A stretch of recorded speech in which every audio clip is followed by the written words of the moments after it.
अस्सलाम वालेकुम वरहमतुल्लाहि वबरकातुहू। वेलकम करता हूँ आपको अपने YouTube channel daily Quran class में।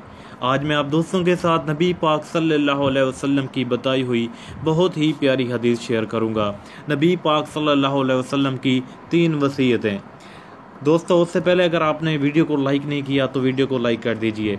रसूलुल्लाह सल्लल्लाहु अलैहि वसल्लम की वसीयत पर अमल करें। हज़रत अबू हुरैरा रज़ियल्लाहु तआला अन्हु फरमाते हैं, मेरे नबी सल्लल्लाहु अलैहि वसल्लम ने मुझे 3 बातों की वसीयत फरमाई। पहला, हर महीने 3 दिन रोज़े रखना। दूसरा, चाशत की नमाज पढ़ना। नंबर 3, सोने से पहले 3 वितर पढ़ लेना।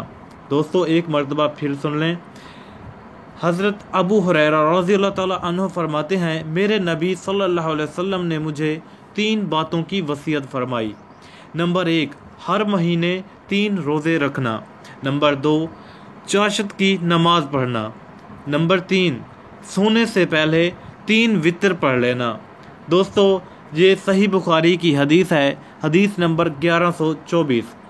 वीडियो पसंद आई हो तो लाइक करके जाइएगा। अच्छी बात को आगे फैलाना सदका जारिया होता है। आपसे गुजारिश है कि अपने दोस्तों तक शेयर कर दीजिए। मिलते हैं अपनी अगली वीडियो में, तब तक के लिए अल्लाह हाफिज़।